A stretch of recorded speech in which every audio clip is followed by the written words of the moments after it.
Olá, amigos! Fala, galera ligada no Grande Prêmio, tudo bem com vocês? Aqui quem fala é o Gabriel e bem-vindos a mais uma edição aí do nosso Paddock Sprint, o nosso programa aí diário, a nossa pílula diária aí de notícias, de pequenos debates sobre o que envolve as férias, né, da Fórmula 1, nesse período de férias que a gente vive ainda. Faltam ainda cerca de 54 dias até a temporada começar, mas a gente está sempre trazendo aqui o que de principal acontece, né, especialmente não só na Fórmula 1, mas também no esporte motor em si, para a gente debater um pouco. Hoje trago comigo aqui Vicente Soella, diretamente lá de Colatina, no Espírito Santo, para a gente conversar um pouco sobre Fórmula 1 e até, né, claro que o grande assunto desses primeiros dias de 2025 certamente é a ida do Lewis Hamilton para a Ferrari, né? Inclusive, ontem já teve a tal primeira foto dele lá em Maranello, virou já a foto mais curtida relacionada à Fórmula 1 da história.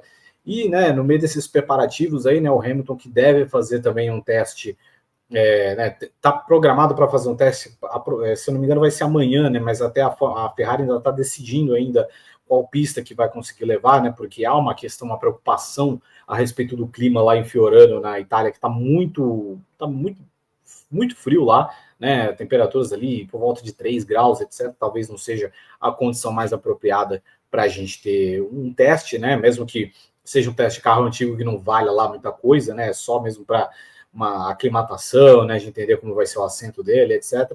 Mas, de qualquer forma, a gente já teve outra notícia relevante a respeito do Lewis Hamilton nessa terça-feira, que é ele reatar a parceria dele com a preparadora física dele, a Angela Cullen, né? A Angela Cullen estava afastada aí do dia a dia do Hamilton desde 2023, inclusive ano passado esteve na Indy, né? Estava trabalhando com o Marcus Armstrong, que é também um piloto neozelandês, né? Ano passado o Armstrong estava na Ganassi, esse ano ele vai correr pela Meyer Shank, mas ela estava acompanhando ali o Armstrong ao longo da temporada. E uma notícia que eu acho que ela não sei se é tão surpreendente, né? A Angela foi coach de performance aí do Hamilton por muito tempo, se não me engano, 6, 7 anos.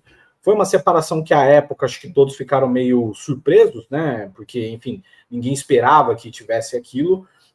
Muitas vezes também a gente viu o Hamilton falar sobre aquilo bem desconfortável quando tocava no tema, e agora, né, a partir do momento que o Hamilton sai da Mercedes, ele já retoma essa parceria com ela na Ferrari. Então, Vicente, já duas perguntas aí em uma, né?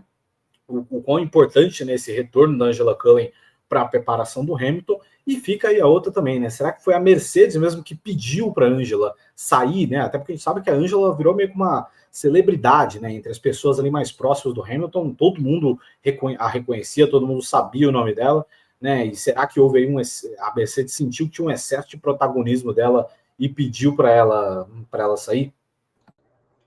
Olá, Gabo, é um prazer mais uma vez estar aqui com você no Paddock Sprint, a Carol que está com a gente nos bastidores e a todos que estão nos acompanhando aqui. Eu acho que não tem muito para onde fugir essa semana, que o tema é Lewis Hamilton, né? Que essa transferência dele para a Mercedes, para a Ferrari, sem dúvida, é uma das maiores da história da Fórmula 1, a maior talvez, né, desse século aí, desde ainda Schumacher, chegou a Ferrari e tudo mais. Então, muita coisa para a gente contar, ficar de olho, e também essas notícias que surgem, como você bem mencionou, a volta da Angela em fazer essa parceria com o Lewis Hamilton.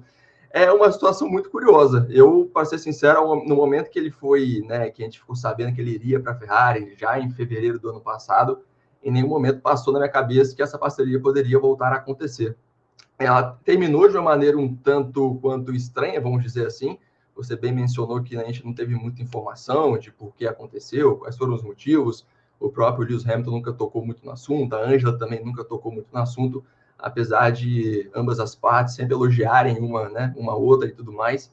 Mas uma parceria que acabou meio de repente, uma parceria que foi de enorme sucesso. A gente sabe que ela era uma fiel escudeira ali, o braço direito de Lewis Hamilton na preparação física, né, e também mental do próprio piloto durante os tempos que ele esteve ali na Mercedes, e até 2022, que não foi um ano assim tão bom para ele. Então, esse retorno é legal para o Hamilton, ele ter esse contato novamente com pessoas que são de confiança dele, pessoas que acompanharam ele durante uma fase da carreira dele que foi de extremo sucesso. Então, já está claro que a Ferrari, obviamente o Hamilton, muito mais motivada agora em ter um carro mais competitivo, em estar em um ambiente novo, em ter novas, né, perspectivas do futuro, é legal que ele tenha pessoas próximas a ele que realmente o incentivem, o preparem da melhor maneira possível para enfrentar essa temporada que está começando. Então, a volta dela, apesar de não ter sido confirmada ainda, né, mas viram ela lá em Fiorano e tudo mais, então pode ser algo que venha a ser confirmado daqui a poucos dias. Seria interessante, eu acho que seria legal, né? Foi uma parceria que virou tipo meio um ícone ali da Fórmula 1 durante bastante tempo.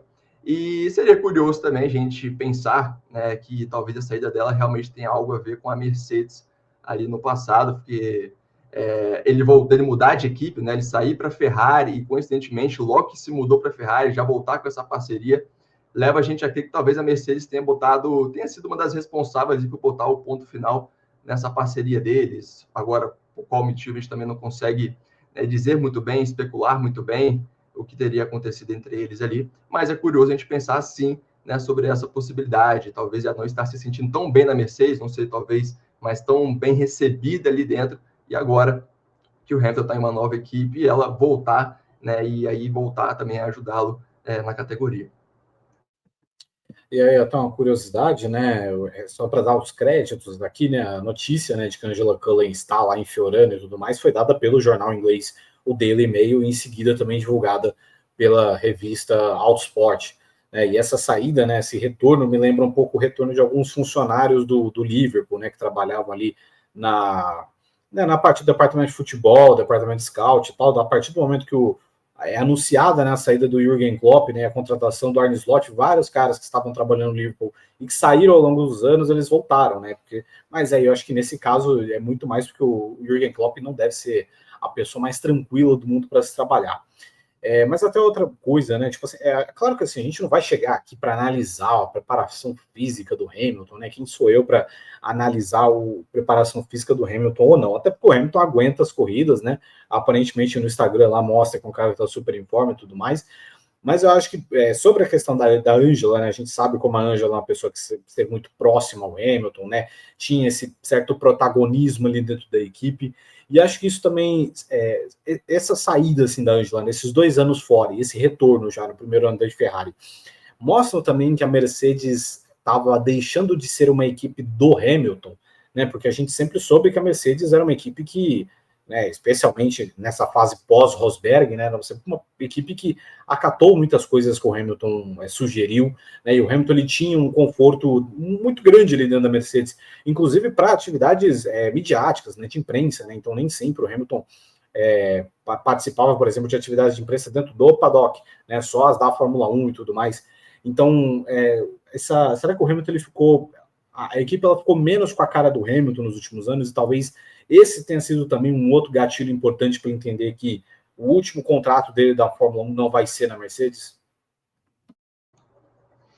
Pode ser, eu acho que faz total sentido, porque não só por causa do mau desempenho da equipe nos últimos anos, a gente viu que o Lewis Hamilton estava desconfortável em não ser mais escutado ali dentro, né? Teve toda aquela questão do carro, do W13, que não tinha um bom desempenho, aí ele conversou com os engenheiros para mudar ali, né, o modelo, a aerodinâmica do carro, ele não foi ouvido pelos engenheiros, e aí até reclamou disso publicamente, né, que a equipe não está, assim, tá meio, obviamente, ignorando o que ele estava dizendo ali. Então, pode ser também essa questão da Mercedes tentar se desvincular um pouco do Hamilton ali, da cara do Hamilton, que de fato a Mercedes é o que é hoje, por causa do Lewis Hamilton, da torcida que ele levou para lá, do piloto que ele se tornou, e claro que ele saindo agora, a marca perde muito da sua força na categoria, porque perde também muito dos pilotos, da torcida que sempre o acompanhou, que agora passa com o pé na Ferrari. Então, acho que também tem um pouco disso. Eu acho que após o título de 2021 ali, de 2000, né, entrar de 2022, eu acho que o Hamilton ele sentiu que não teve tanto apoio assim quanto ele esperava receber. Ao meu ver, eu acho que ele até deixou claro isso em algumas oportunidades. Eu acho que a Mercedes também, a partir daquele momento, já tinha uma outra mentalidade pensando no futuro. Eu acho que a perda do título talvez foi o desejo da Mercedes também tentar começar a pensar em uma nova era dentro da equipe, sabendo que o Hamilton já estava se aproximando dos 40 anos, já pensar em um novo projeto, um novo piloto que poderia vir a substituí-lo, tinha o George Russell chegando ali também. Então, acho que a Mercedes mudou a mentalidade um pouco, nesse sentido que você fala de deixar de ser totalmente o Hamilton, ser dependente do Hamilton, começou a quebrar um pouco desses paradigmas de não fazer questão, talvez, de segurar as pessoas que são importantes para o Hamilton ali dentro, como o caso da própria Angela, que a gente comentou aqui, e aí talvez também não deixar que ele dissesse, né, ditasse muito o ritmo ali do desenvolvimento do carro, talvez, como ele disse que não foi escutado. E aí, como a gente sabe também, que até a contratação do Antonelli, pular o Antonelli da Freca ali para a Fórmula 2, já foi um movimento da Mercedes também que indicava que ela não tinha tanto desejo assim de continuar com o Hamilton nos próximos anos, porque até o próprio Toto Wolff disse em uma entrevista que ele sente que o Hamilton percebeu isso, que ele se sentiu um pouco incomodado com o Antonelli ali na Fórmula 2, porque ele viu que o contrato que ele tinha renovado seria o último, que a equipe não renovaria mais, ou seja, ele sentiu que não tinha mais aquele valor dentro da equipe como ele tinha anteriormente.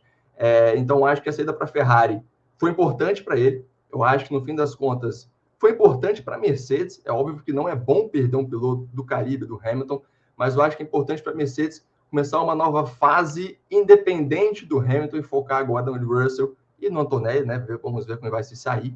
E para o Hamilton, obviamente, ter essa motivação novamente em começar uma nova equipe em que eu acho que vai terminar a carreira. Não vejo o Hamilton voltando para a Mercedes como piloto. Talvez depois, como né, tem que a questão de ser um embaixador e tudo mais no futuro, isso pode vir a acontecer. Mas como piloto, eu acho que a passagem dele pela Mercedes chegou ao fim. Eu acho que a Ferrari vai ser o último contrato dele. Talvez ele prolongue esse contrato, além do que foi assinado, dependendo de como ele se sentir, do que ele alcançar lá dentro com a equipe. Mas eu acho que o Hamilton e a Mercedes chegou a um ponto final e agora ele está tentando retomar ali um pouco das raízes dele e ter conexão com pessoas que foram importantes na carreira. Então, acho que a Ângela, se realmente vier a acontecer, é um aviso que o Hamilton realmente ele quer voltar aos tempos, né, de glória e voltar a ser vitorioso ali na Fórmula 1. Pois é, temos aí perguntas que realmente só serão respondidas aí ao longo da temporada sobre Lewis Hamilton e Ferrari, que é com certeza a grande novidade, né, da Fórmula 1 2025. Bom, mudando de assunto aqui, vamos falar um pouco sobre novatos, né, que também é outra história, né, da Fórmula 1 2025, até porque o Jacques Villeneuve, né, sempre ele, deu uma entrevista aí para enfim, deu uma porção de declarações aí, né, que, enfim, estão ligadas a casas de aposta e tudo mais, e aí são divulgadas aí nesses sites, né, essas são patrocinadas por casas de aposta, eventualmente esses sites publicam e tudo mais. Falou um pouco sobre a questão dos novatos da Fórmula 1, que especialmente ele não tem ideia do que esperar do Gabriel Bortoleto para 2025, né, que ele acha que a Fórmula 2 nunca foi tão boa assim para jogar os pilotos e que é inútil a gente avaliar o que esperar do Bortoleto aqui até para a estreia dele na Fórmula 1, e citou também que os novatos hoje em dia estão chegando com pouca experiência.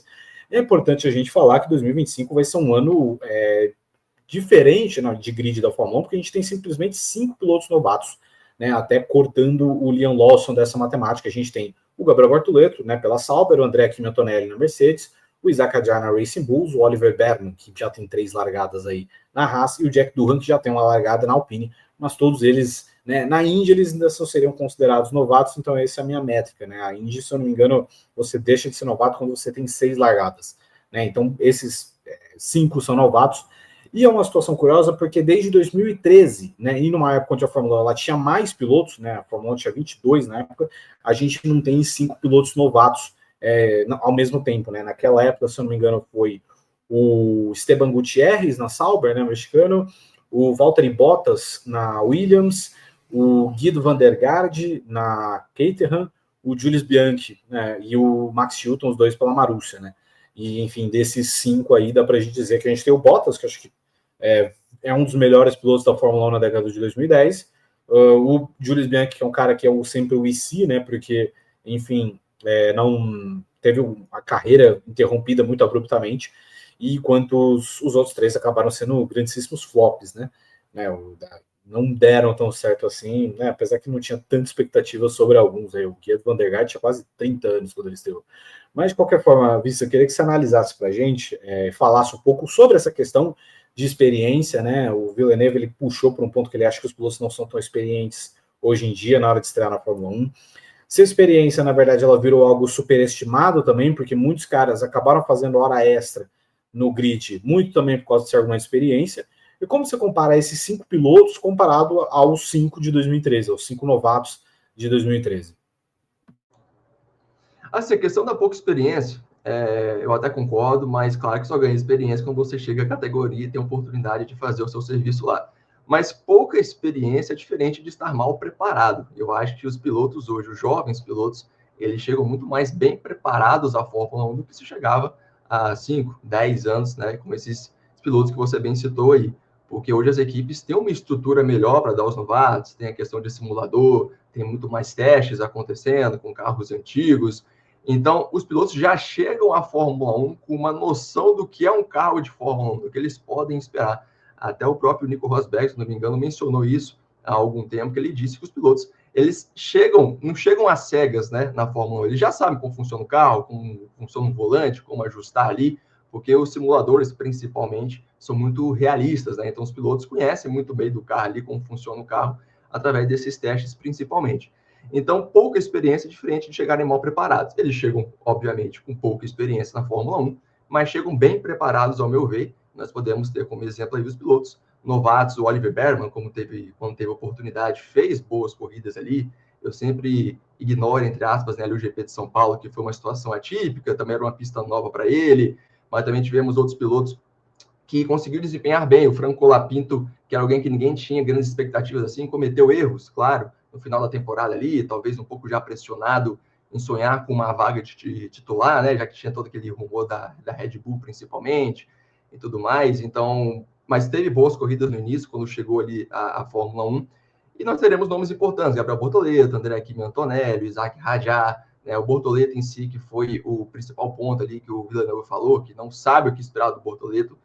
A gente espera que ele consiga ter boas corridas. Ninguém consegue cravar o que vai acontecer com nenhum desses pilotos, né? O Antonelli teve uma boa categoria de base ali, a Fórmula 2 não foi tão bem, mas também já estava pensando na Fórmula 1, mas é promissor. O Isaac Hadjar também foi muito bem na Fórmula 2, né? É promissor também. O Bortoleto, da mesma forma, venceu a F3 e a F2 no ano de estreia, é promissor, mas ninguém que pode cravar o que vai acontecer com cada um deles. A gente pode esperar que eles vão bem, que eles consigam desempenhar bem, consigam, cada um com suas respectivas equipes ali, brigar por pontos, pelo menos, ou chegar ao pódio, como o caso do Antonelli. Então, a gente pode analisar algumas coisas, mas só vamos ter certeza disso mesmo depois de algumas corridas, alguns meses, que eles de fato estiverem lá e tiverem também adquirido um pouco dessa experiência da categoria. Então, eu acho que o Villeneuve, ele foi um pouco crítico demais, ao meu ver. Ele até citou a questão do Antonelli lá no GP da Itália, no TL1, que ele bateu com o carro da Mercedes, né, que foi o fim de semana que ele foi anunciado como substituto do Lewis Hamilton, e ali tudo bem, é uma questão que eu concordo citar aquele ponto. Eu acho que o Antonelli foi um pouco afobado demais, a Mercedes poderia ter controlado um pouco ele ali, né, já que era uma questão especial e tudo mais, mas é uma situação diferente. Agora é campeonato, a temporada, ele aprendeu com essa experiência ruim que ele teve e vai agora aplicar também em 2025. Então, acho que o Villeneuve foi um pouco crítico demais. Eu acho que os novatos chegam à Fórmula 1 mais preparados hoje em dia, chegam com mais potencial de conseguir entregar bons resultados, por já terem esse conhecimento do carro, por desde cedo também, quando entram nas academias, já estarem mais envolvidos ali, participarem de treinos livres, né, acompanharem de perto os pilotos titulares. Então, acho que é meio ruim te apontar assim, eu fico surpreso com isso, é surpreendente como eles conseguem chegar tão cedo assim à Fórmula 1. Eu acho que é um ponto positivo, eu acho que é uma renovação que é necessária. Como você bem mencionou, a gente teve pilotos experientes até o ano passado, mas que não entregavam mais nada para a categoria, nem para as suas respectivas equipes, né? E continuam sendo cotados aí para projetos futuros, como o da própria Cadillac. O Bottas é cotado, o Pérez é citado, até o Ricciardo já foi citado, mas são pilotos experientes que não conseguiram entregar mais, extrair mais do que já foram no passado, né? Então é interessante essa chegada de novatos que, mesmo que realmente tenham um pouco de experiência, já estão preparados e com vontade de mostrar serviço ali e podem entregar resultados melhores do que esses que saíram. E até outra coisa que é bacana a gente levantar, né, sobre tudo isso, sobre novatos, né, até fazendo essa comparação com 2013, é o quanto o caminho hoje em dia parece muito mais linear, né, dos pilotos com a Fórmula 1. Se a gente pegar em 2013, por exemplo, o Bottas ele foi, eu lembro que ele foi campeão da GP3, né, hoje a Fórmula 3, né, houve na verdade fusão da Fórmula 3, da GP3 com a Fórmula 3 europeia, né, mas hoje é a Fórmula 3 da FIA. Ele foi campeão da GP3 em 2011, e em 2012 ele fica inteiro de reserva da Williams, meio que já pressionando o Bruno Senna para a vaga, que eventualmente ele conquista.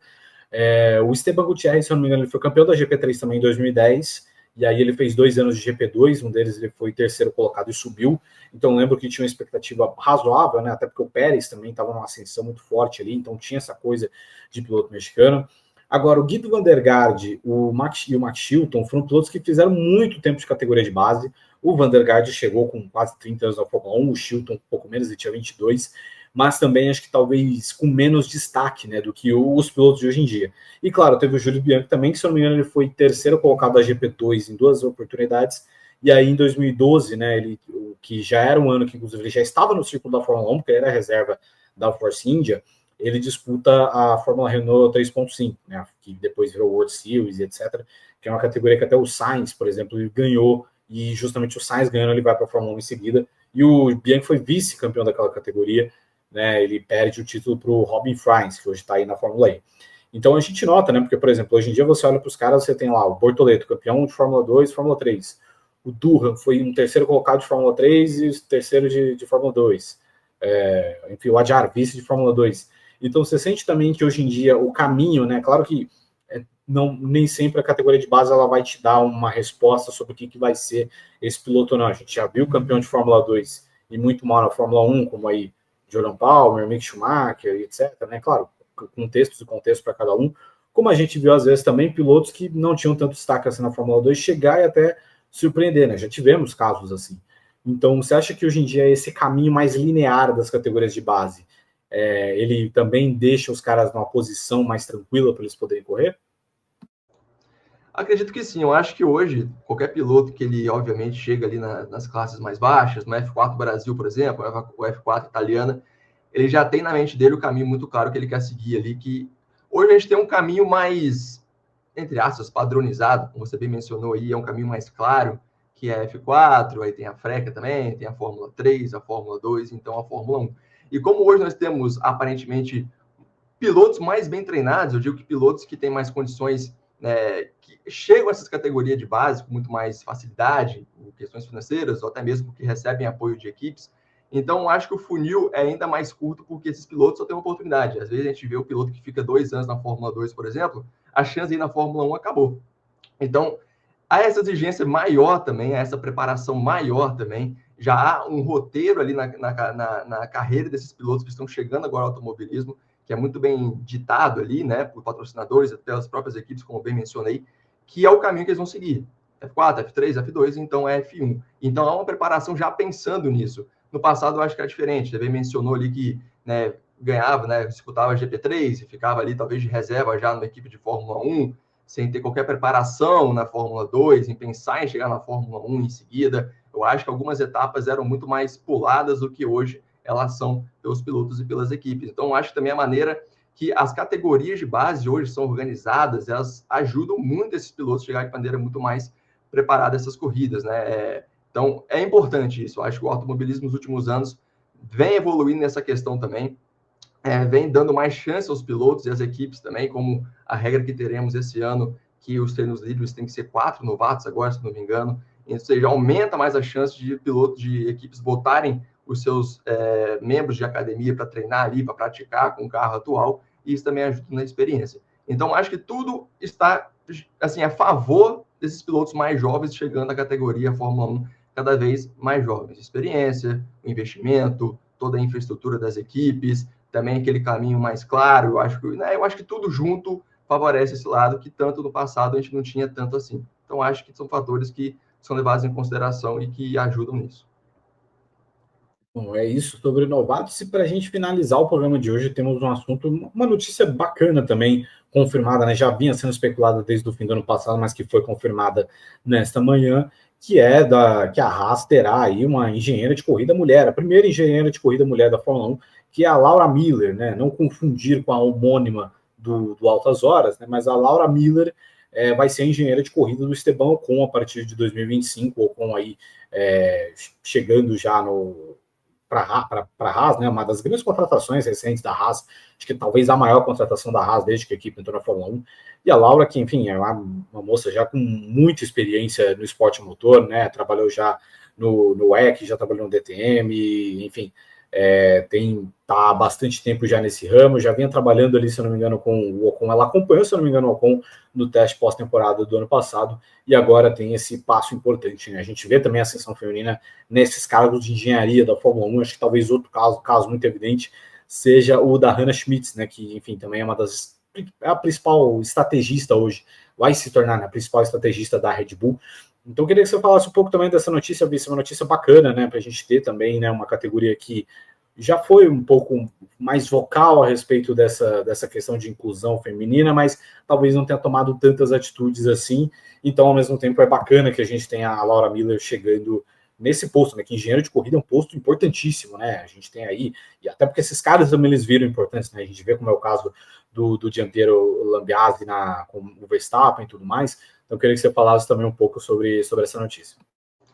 É muito importante, né? Você bem mencionou que a Fórmula 1, há alguns anos, vem falando sobre diversidade, sobre incluir também as mulheres no esporte. Fala-se muito da questão de uma pilota, né? Está competindo ali na Fórmula 1, mas às vezes a gente esquece um pouco dos bastidores, entre aspas, né? Os engenheiros ali, as estrategistas que são tão importantes também para o sucesso de qualquer equipe. Então, a gente via muita Fórmula 1 falando, mas pouco sendo feito. Eu acho que a categoria em si ainda faz pouco em relação a isso, mas as equipes em si estão tomando essa frente, nessa essa decisão de contratar mulheres. A gente vê muitas mulheres nos boxes também, ajudando com mecânicas e tudo mais. Então, é um passo importante para essa inclusão, para a presença feminina. Como você bem citou a Honda na Red Bull, que é uma figura já marcante na equipe, com sucesso, né, que a Red Bull teve nos últimos anos, ajudando o Max Verstappen em corridas importantes também. Então, acredito que a Laura agora pode chegar e também ajudar o Ocon com a Haas, que vem evoluindo. Então, a equipe que tem, né, grandes projetos nos próximos anos, com a chegada do Komatsu.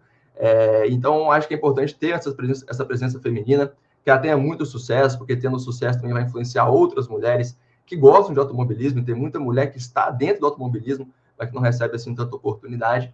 Então, essas mulheres tendo sucesso ali na categoria principal, é claro que abre muitas portas para outros que estão ali nos bastidores esperando por uma chance também. Então, é importante ver a Red Bull com a Hannah, a Haas também agora com a Laura abrindo essa porta. A gente espera que outras equipes grandes também no futuro abram também essa porta, essa oportunidade, Ferrari, McLaren, qualquer outra equipe do grid, que eu acho que é muito importante, porque há muitas mulheres capacitadas, obviamente, que infelizmente acabam sofrendo algum preconceito, não tendo essa chance. Então, que essas primeiras, né, que estão chegando agora, consigam influenciar novas mulheres e mudar ali o ambiente que existe na Fórmula 1. Pois é, que fica a expectativa aí que seja a primeira de muitas, né, e que a Fórmula 1 se mantenha na linha certa da evolução, né, e não acompanhe os retrocessos aí que estão acontecendo em determinados lugares.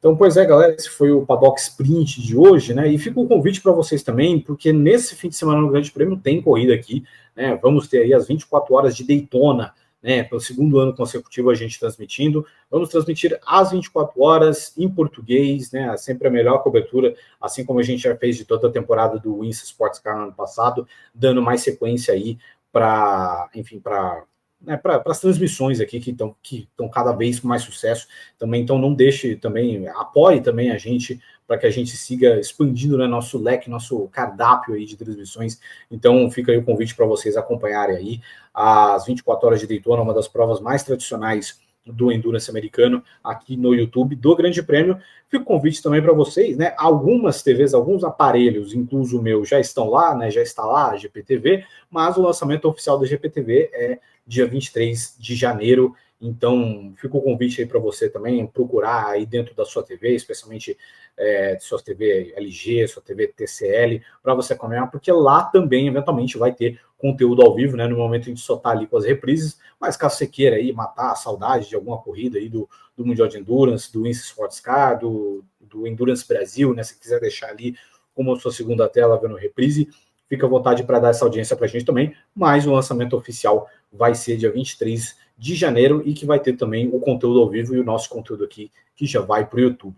Então é isso aí, galera. Queria também que vocês clicassem no like aí para que o vídeo se expanda, chegue a mais pessoas. Comente aí sobre os assuntos também, o que esperar do Hamilton com de novo, né, reatando essa parceria com a Angela Cullen, o que esperar dos novatos da Fórmula 1 em 2025, desculpa, e também sobre essa promoção da Laura Miller para engenheira de corrida da Haas. Comenta aí embaixo, deixa o seu like, a sua inscrição, vire membro também. Agradeço ao Vicente pela participação, pela companhia hoje, agradeço a Carol também pela produção e até a próxima.